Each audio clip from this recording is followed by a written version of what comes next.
Welcome to the Craft Life. In every episode, we'll dive deep into the rabbit hole of all things branding and marketing within the craft beer industry. Be prepared to be injected with tips, processes, and ideologies from those in the industry that are executing in a unique and creative fashion. If you're looking for ways to cut through all that noise and find or redefine your craft by creating long-lasting impressions, memorable experiences, all while having consistency in your attitude, belief, and values, then the Craft Life is a good fit for your life. Let's get crafting.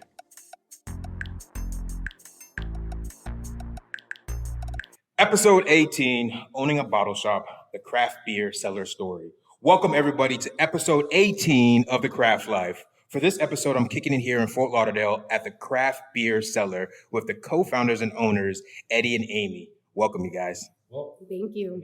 I'm super blessed to be here with you guys today, and thank you both for the opportunity, for coming on the podcast and the work that we're going to do in the future in the next couple of months. For everyone who is listening, at least if you're listening before August 2021 or at least August 31st, 2021, we're going to have two unique events here happening at the Craft Beer Cellar in the future.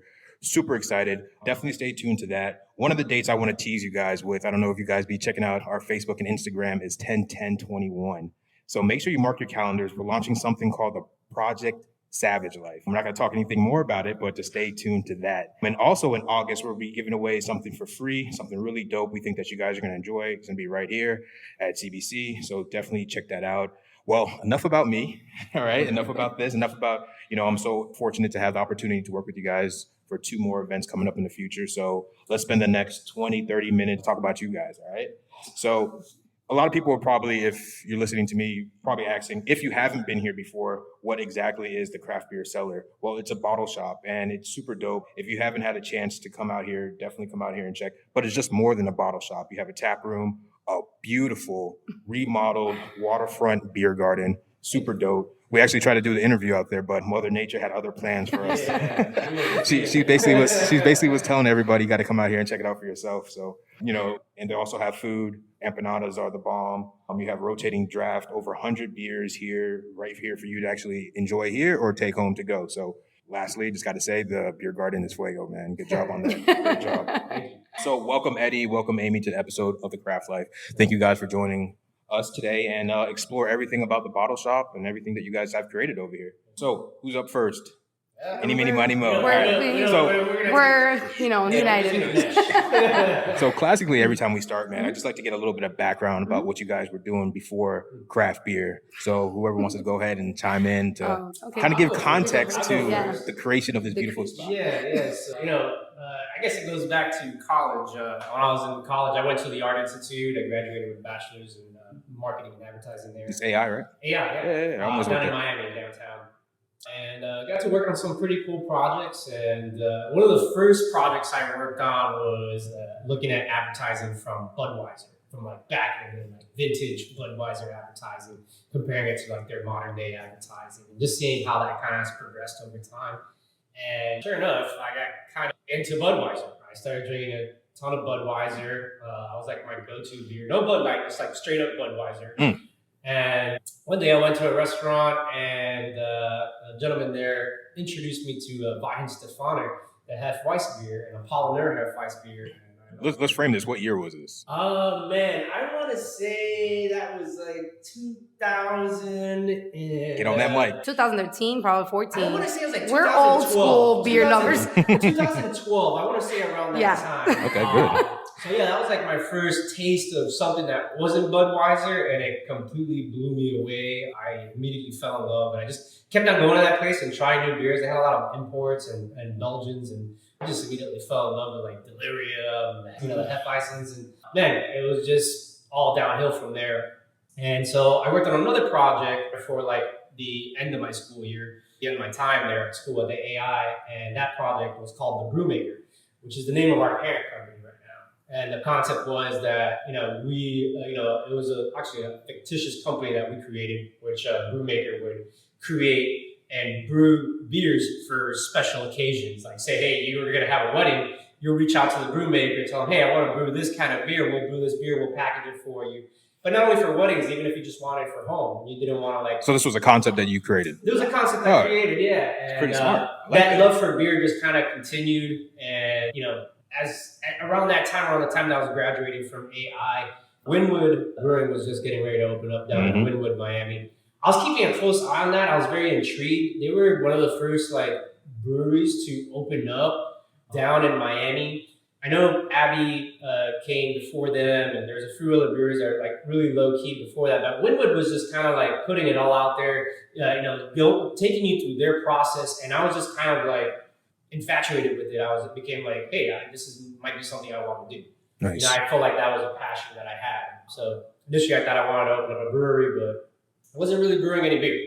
So, well, Mature, what'd you do? What did you do after high school? College? When I graduated, you got into the beer talk. I didn't really get into a whole lot of beer. I got into sales. I did a lot of sales is super important. Sales and marketing. I did digital marketing sales for the Miami Herald. I sold a lot of promotional products for breweries and all kinds of things, selling glassware, growlers, and for all kinds of companies. I mean, I sold every kind of promotional product out there, but I focused heavily on glassware.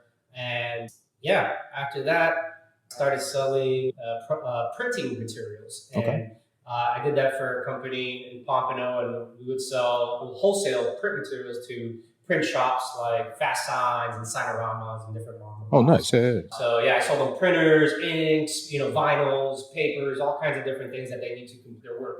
So, and then that was my last gig, and then we kind of realized like, hey, we've been saving money for some time with the idea of, hey, we're going to open a brewery, but we went a different route. Decided to do a bottle shop instead. So I actually come from, I guess I was working titled real estate for many years, like 6 years or something like that. I thought I wanted to be a real estate attorney, went to school for it, did not like it. My personality is not for an attorney, that's for sure. And I just kind of just left that and started doing journalism, which I've always liked writing. Nice. So I graduated with a degree in journalism, with a minor in creative writing, photography, like all the things, because I wanted to just learn everything. So after that, while that was in school, I would intern at a fashion magazine that was a sustainability. And then I worked at an ocean conservation company. So that's pretty much what I was doing right before we opened here. So I was back kind of doing everything at the same time. Very cool. But yeah, I basically left real estate because I don't want to do something I don't like. Life is too short. No, absolutely. So you guys definitely have the background and the tools necessary to, start something in the craft beer industry. So how long has CBC been open for? So we officially opened our doors. Our grand opening was on October 2019. So close to 2 years now. Yeah, right before COVID. Right before COVID hit. So we're just getting our wheels spinning right in February or March. And it was funny. Good. There's like a lot of breweries that opened up around that time. Yeah. There's like Yeasty, Orchestrated. There's like a lot of open up around that same time synergy. But it's great to see that you guys made it through COVID and everything like that. That's awesome. Thankfully, very thankful about that. So you guys basically got your mind together. Craft beer was something that you guys wanted to do for your future, something craft beer centric. What led you into doing the bottle shop concept? So yeah, I mean, like I said, we thought we wanted to open up a brewery, but honestly, we never we brewed beer, but it wasn't like something that we did as a hobby. Not enough to warrant opening a brewery. Gotcha. Like I believe, like if I'm going to do something, I want to be passionate about it. I want to be skilled knowledgeable. I wouldn't want to give you a bad tasting beer. No, for sure. And in that whole mist, we did a lot of traveling. We went to go a lot of places in Oregon, and Asheville. We noticed that these places have bottle shops and really places you can go to, and that they're just solely focused on craft beer. Mm-hmm. And that kind of blew us away because there's not a lot of places like that down here in South Florida. I mean, we're used to Total Wine and ABC Liquors and Whole Foods and what we can find around, at least at that time. I know there's a few little bottle shops that have popped up since then, but it seems like it's something that's a rarity down here in South Florida. So I felt like having a bottle shop was kind of something that was needed here. And we also would go to these bottle shops and we're like, we can't find the beer we want. There was a lack in education coming from somebody like I used to drink Bud Light, so I wanted to learn more. So when I would go to these places, I felt like the employees wouldn't really help you. There was like a connection, like a loss of connection between the education part of the beer the beer shelves would be all crazy. You wouldn't know what's there. The tag would be missing. So we thought, like, I kept telling him, like, I wish I could have a bottle shop that I could just go to and get the beer I want and actually have somebody direct me to try new things, you know? So I think that's where, because in Oregon, all these places, they have that. So we were like, this is missing here. I feel like it would have been like a good place to open up in South Florida to open the doors to other people wanting to drink beer, you know? Oh, for sure. The synergy is there. So Yeah. absolutely. So for those out there that, you know, are toying with the concept of, you know, getting something started in the craft beer industry, if they wanted to start a bottle shop, like, walk us through the processes and licensing. You know, is it different from opening a brewery, or is it the same? Like, just kind of give us kind of a little bit of insight on that. So, I mean, I can't say that I would know what it would be like to open up a brewery.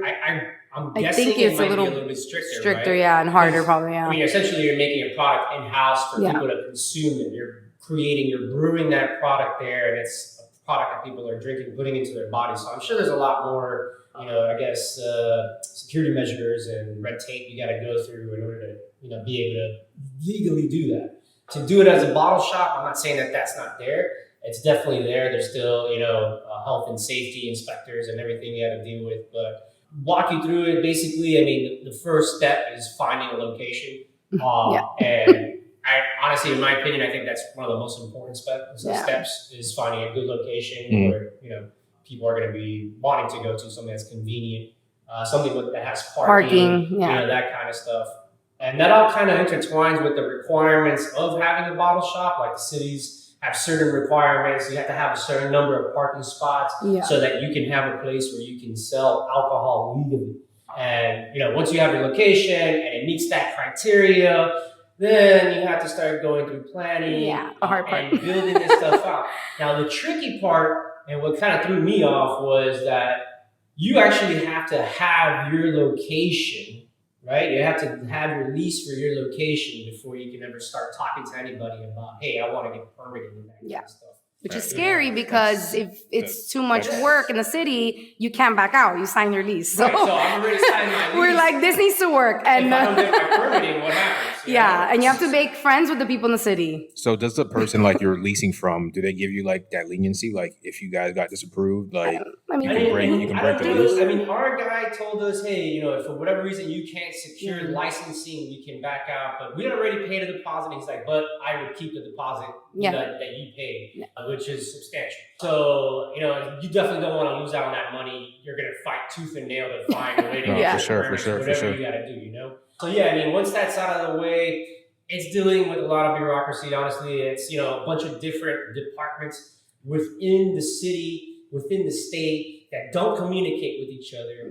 And they don't really give you a whole lot of guidance. So it's a lot of back and forth and say, hey, you know, what do I got to do next? Oh, you got to get this paper. Okay, I got that paper. What do I do next? Oh, you got to go get this paper. Oh, you got to talk to that department. And it's like, it's hard. It's jump through hoops. But, you know, we were very fortunate. The location that was here previously had a beer and wine license, a consume on-premise license. This location? Yeah, this used to be a cafe. Which was actually active at the point when we leased these. So it made the process a whole lot getting easier. that license a lot easier. For sure. For us. So, but either way, it was still very difficult as far as dealing with cities and getting, you know, permitted and all that stuff. So it is a process. You know, once you've gotten through that whole, you know, chain of events, you know, getting your permits and your licensing and that kind of stuff, then after that, remodeling and gravy, you know, remodeling, getting your beer and your inventory in and that kind of stuff. The key is to just keep going to the city. Like, you have to go. Because, I mean, I come from real estate, so that's something that I would tell them. Like, you have to show up. You have to ask questions, because they don't guide you. Unfortunately, they don't.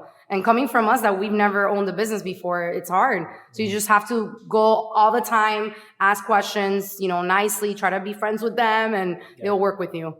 Nice. And also, City of Florida was a little bit better, considering like other cities that are a little bit harder. It's got to be super annoying to these guys. Yeah. In their face. So they help you get you out of their face. So the dynamic for you guys listening, you two are married. How does that work as far as like management? Like, do you guys have separate roles, or is it kind of like you guys are just like? So well, there's a third owner. She's not here. She's here today. She's not here. It's Marta. She's his mom. And it's my mother, kind of like a three-headed monster, I like to think of it. We all have different things. We all have different things. wheelhouses. Yeah. You know, like me, I'm into, or what I take care of is mostly like ordering the beer, making sure that we got, the best possible beer here, taking care of the shelves, inventory, that kind of stuff, day-to-day operations. Amy here, super talented, social media. She's the one that does all of our social media posts, events, things like that, coordinating events, all that kind of stuff. And lastly, Marta, my mother, she's kind of like the legal powerhouse. Yeah. She's got a strong background in legal, and she's a paralegal. Yeah. And she kind of like helped us with all the forms and dealing with the city. She also is a really good wine, because we're not a very good wine. Yeah, we're learning our wine stuff, but she's the wine guru.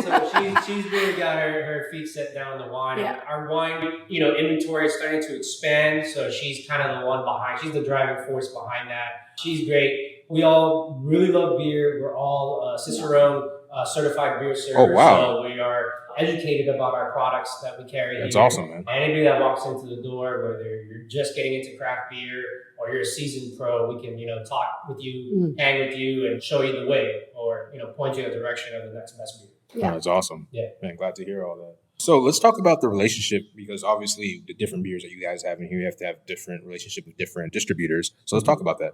So, I work with a lot of different distributors. We work with, I want to say like 6 different distributors. Each distributors have their own contracts with certain breweries, and the beer that they bring in is, solely at the discretion of the distributor. So a lot of people ask me, hey, you go to the brewery and you get this beer? I'm like, no, unfortunately there's a system. It's a 3-tier system. I have to purchase from a distributor before I can sell any beer to you. I can't purchase anything directly from. So working with distributors is all honestly about relationships, building relationships with your distributor, sales rep, stay on top of what products they got, the brands that they got, what products are coming in.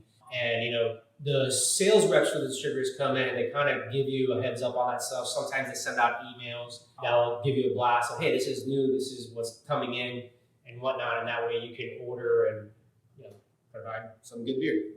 Nice. So do you kind of get to choose the beers that coming from the distributor, or are you kind of like, hey? Yeah, we do. There is I don't know how to say it, but like, since we're the new guys, we don't have top priority in their list. I'm not trying to say that they're doing it on purpose. It's just obviously we're the new guys. Yeah. So we choose what we want, but sometimes we don't get first choice. We choose what we want, but breweries ultimately choose what they decide to send over to the distributor. Yeah, so we don't get everything. There are certain instances in which you build relationships, and a lot of this industry is about those relationships. 100%. So if I build a relationship with, say, Chirping Animals down in Miami, and they have a new beer that came out, and I, buddies with the guys down there, I can say, hey man, any chance I can get a keg of that?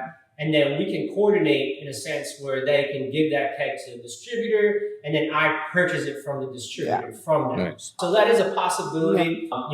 Not usually the case though. Most of the time it's whatever the, brewer decides to send off to a distributor, and then that way we can bring those beers in. Nice. So do you guys have like a style of beer that you guys prefer, or is kind of like you're just meeting the demand of the folks over here? Yeah. We cater to everything. Yeah, gotcha. That's like our biggest thing. Like some people are like, they don't carry only independent breweries, and we're like, no, we carry, if it's craft beer, we carry it because there's people that like that beer. Why not? It might not be the coolest beer, but it's craft beer, and we want to cater to everybody. 100%. We want everybody to be welcomed here, For so sure. we definitely don't have any discrimination on the beer we carry.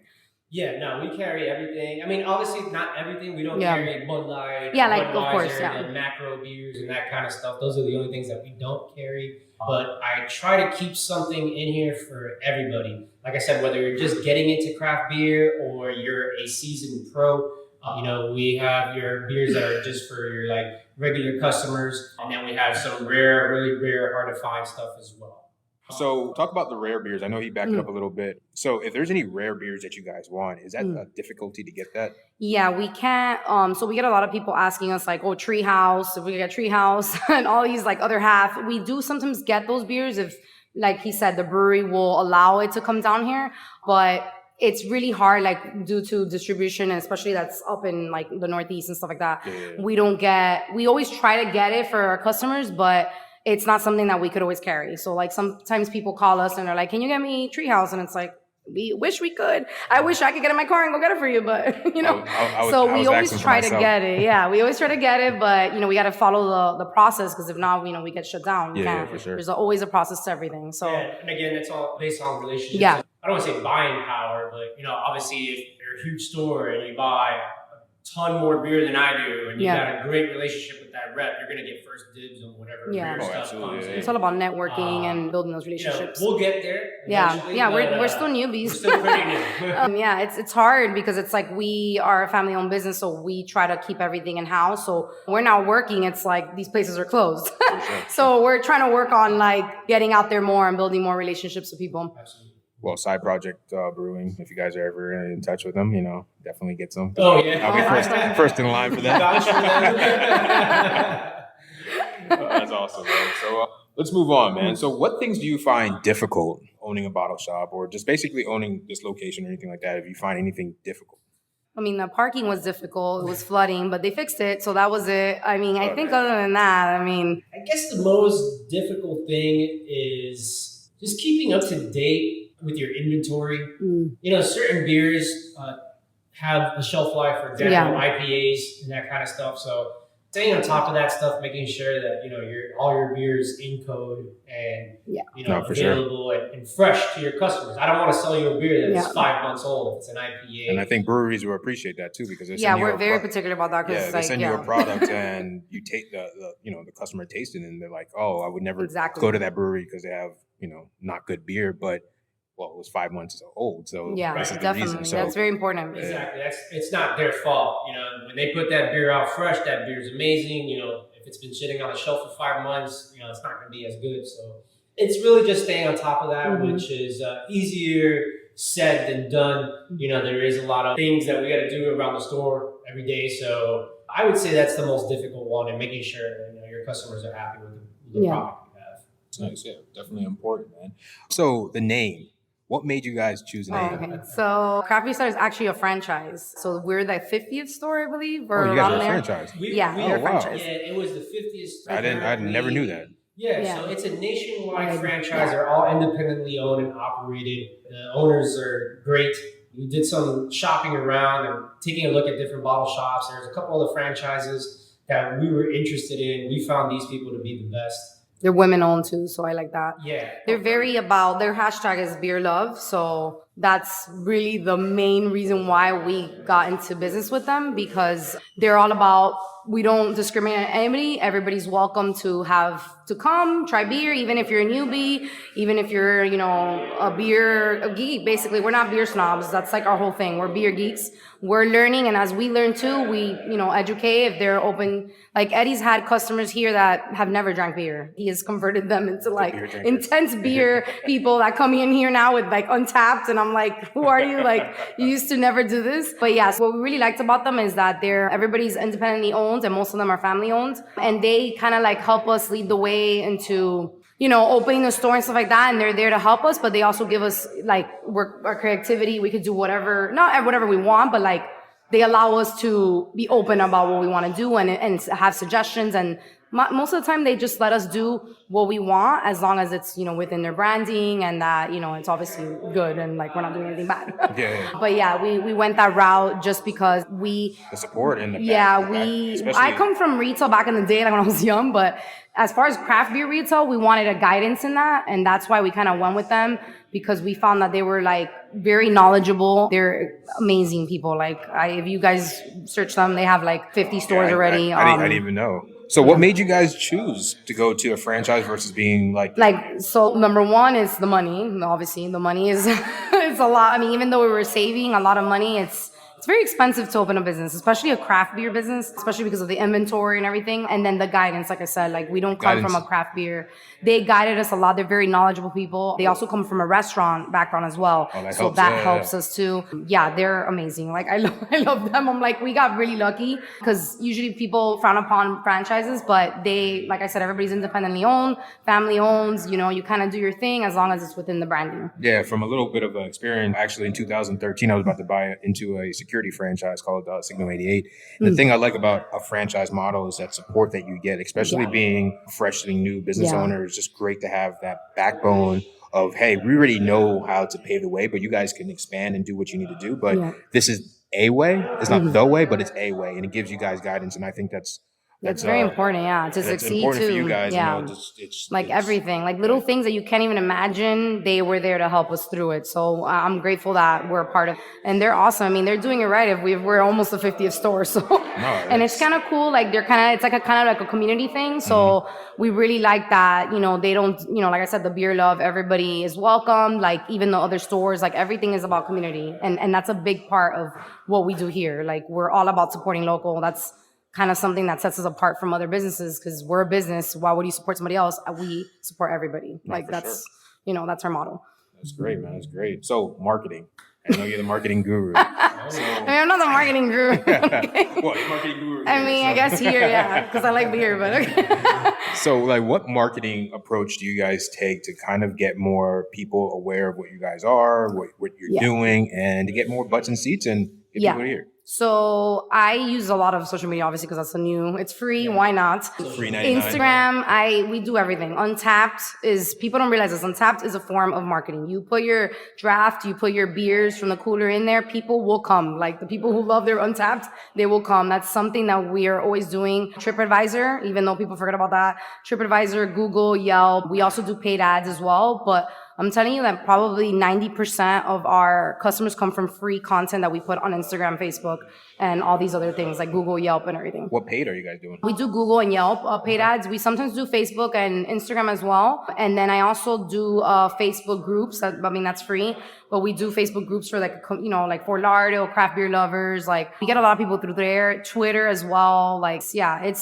There's so much free tools out there that people don't realize it. And when I've noticed, if I don't post one day, the sales are lower. So it's all about being consistent with your brand, posting. It's also important, at least for me, quality over quantity, just because I come from a photography background.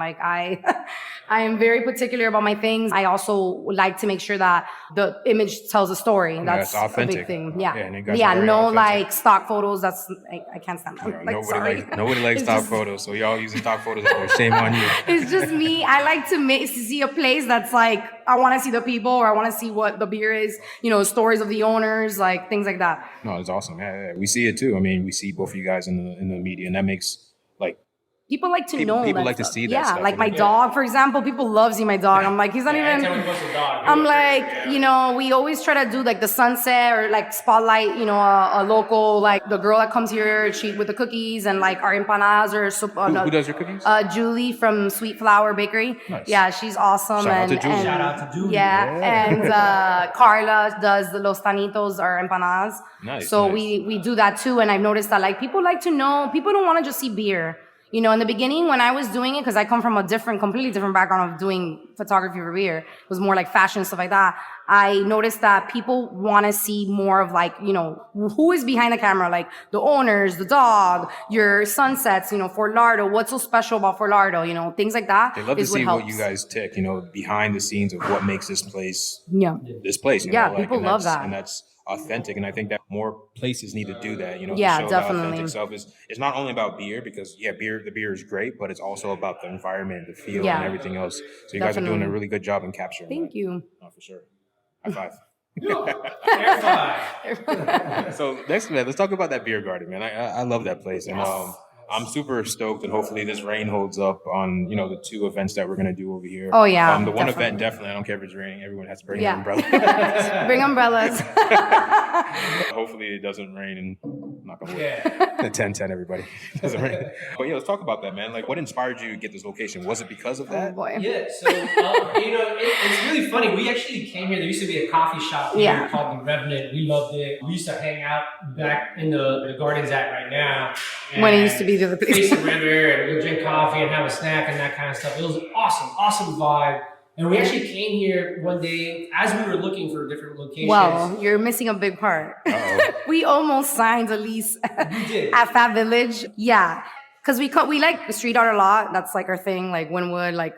But we came right after we saw a place. We came here to eat at the diner across the street. And I saw the for rent sign. And I said, why don't we go and see? And he was like, it's going to be super expensive. Like the water's in the back. It was actually cheaper here with all this space than the small little place that we had over there in Fat Village with no parking. So bigger space, So waterfront. it is, it's crazy. I was like, you see, it never hurts to ask. That's Call, ask. divine intervention, man. Because this place is definitely Yeah, it's huge. We didn't think we were supposed to be just a bottle shop. Like we're grateful that we have these two other places. Like it's insane. It was like a blessing, basically. For sure. We stumbled on it and we said, this is it. So thank God we didn't sign that freaking lease in the place because then we would have no parking.